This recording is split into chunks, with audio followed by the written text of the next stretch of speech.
You, John Fitzgerald Kennedy, do solemnly swear. I, John Fitzgerald Kennedy, do solemnly swear.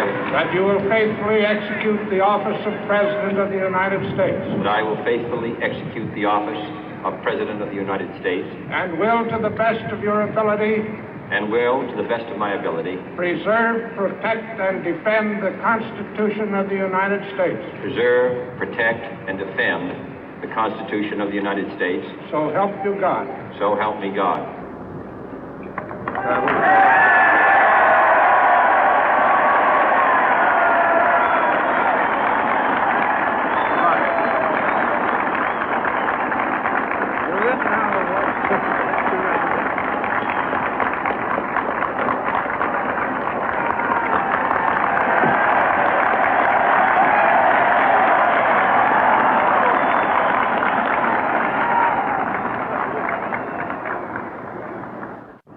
Vice President Johnson, Mr. Speaker, Mr. Chief Justice, President Eisenhower, Vice President Nixon, President Truman, Reverend clergy, fellow citizens.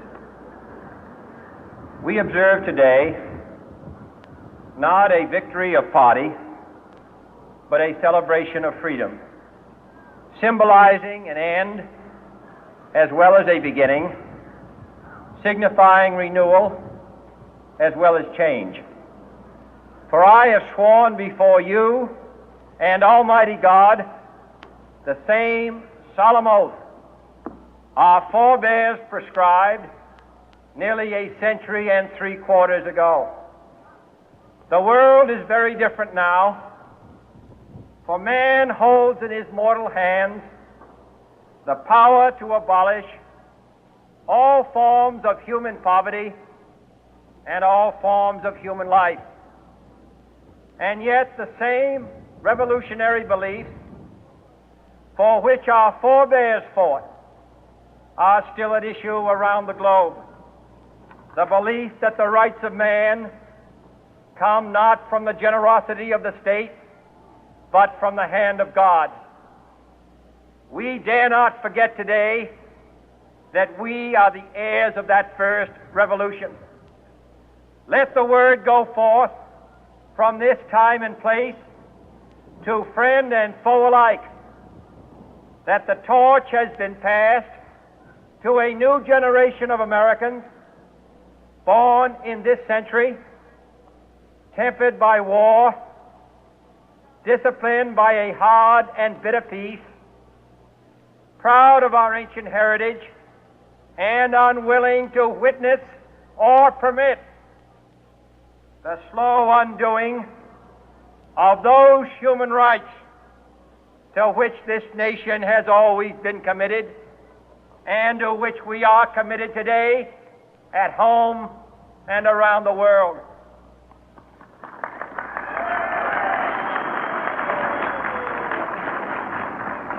Let every nation know, whether it wishes us well or ill, that we shall pay any price, bear any burden, meet any hardship, support any friend, oppose any foe to assure the survival and the success of liberty.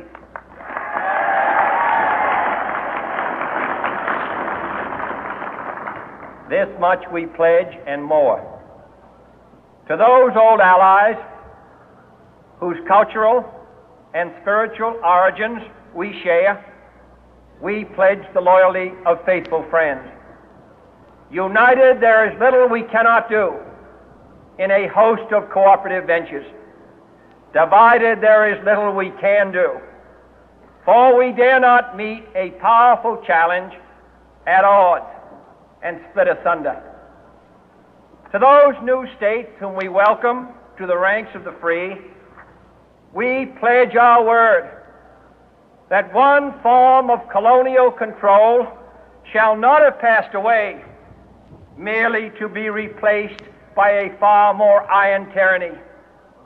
We shall not always expect to find them supporting our view, but we shall always hope to find them strongly supporting their own freedom, and to remember that in the past, those who foolishly sought power by riding the back of the tiger ended up inside.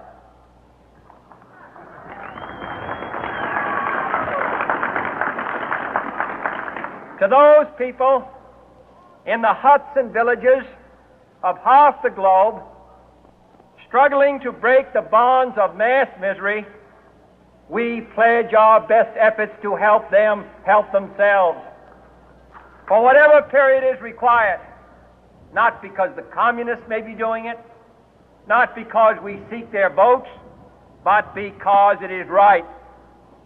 If a free society cannot help the many who are poor, it cannot save the few who are rich.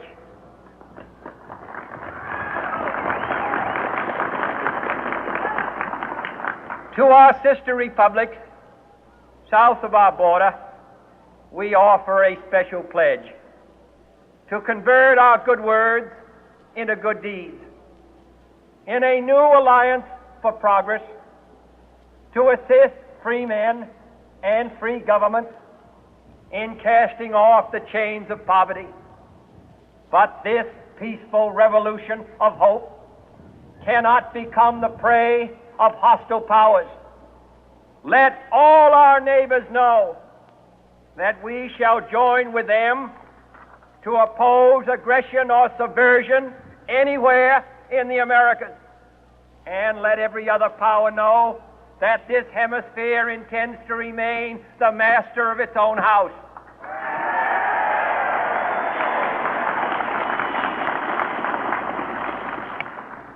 To that World Assembly of Sovereign States, the United Nations, our last best hope, in an age where the instruments of war have far outpaced the instruments of peace, we renew our pledge of support to prevent it from becoming merely a forum for invective, to strengthen its shield of the new and the weak, and to enlarge the area in which its writ may run.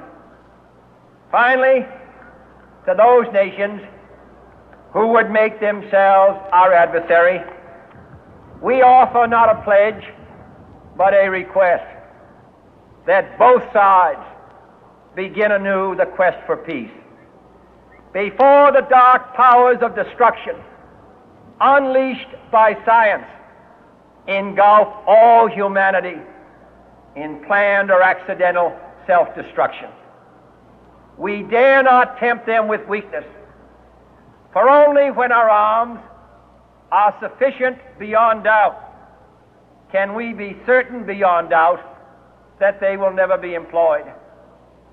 But neither can two great and powerful groups of nations take comfort from our present course, both sides overburdened by the cost of modern weapons, both rightly alarmed by the steady spread of the deadly atom, yet both racing to alter that uncertain balance of terror that stays the hand of mankind's final war. So let us begin anew, remembering on both sides that civility is not a sign of weakness, and sincerity is always subject to proof. Let us never negotiate out of fear, but let us never fear to negotiate.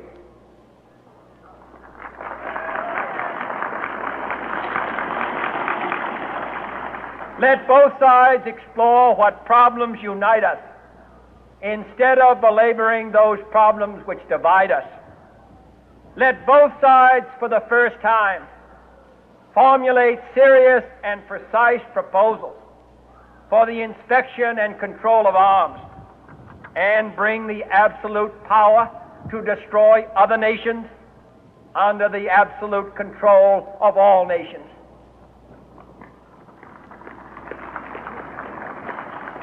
Let both sides seek to invoke the wonders of science instead of its terrors. Together, let us explore the stars, conquer the deserts, eradicate disease, tap the ocean depth, and encourage the arts and commerce.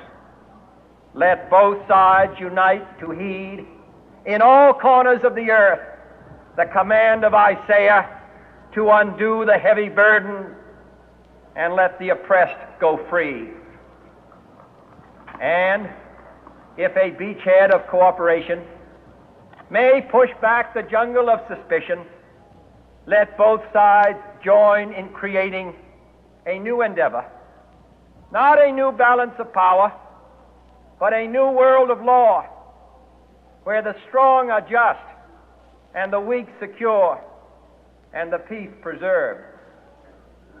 All this will not be finished in the first 100 days, nor will it be finished in the first 1,000 days, nor in the life of this administration, nor even perhaps in our lifetime on this planet. But let us begin.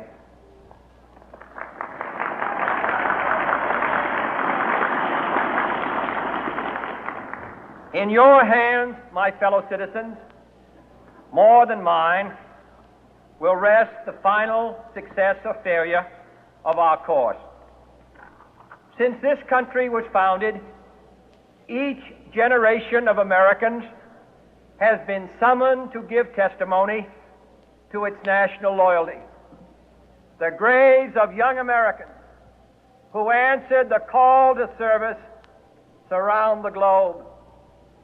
Now the trumpet summons us again, not as a call to bear arms, though arms we need, not as a call to battle, though in battle we are, but a call to bear the burden of a long twilight struggle, year in and year out, rejoicing in hope, patient in tribulation, a struggle against the common enemies of man, tyranny, poverty, disease, and war itself.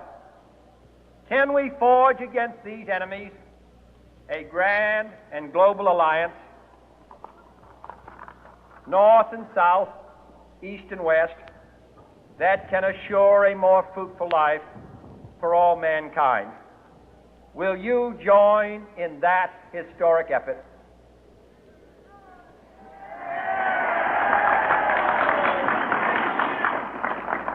In the long history of the world, only a few generations have been granted the role of defending freedom in its hour of maximum danger.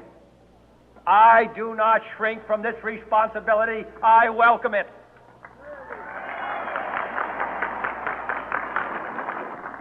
I do not believe that any of us would exchange places with any other people or any other generation.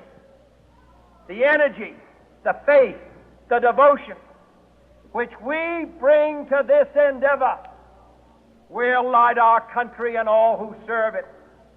And the glow from that fire can truly light the world.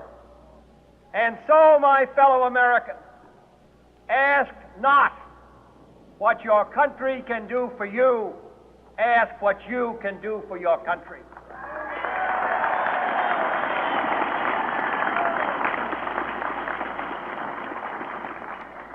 My fellow citizens of the world, ask not what America will do for you, but what together we can do for the freedom of man.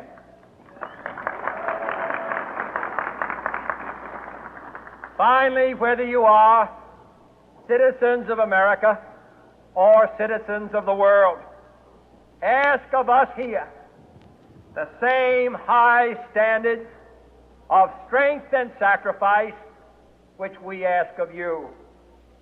With a good conscience, our only sure reward, with history the final judge of our deeds, let us go forth to lead the land we love, asking His blessing and His help, but knowing that here on earth God's work must truly be our own.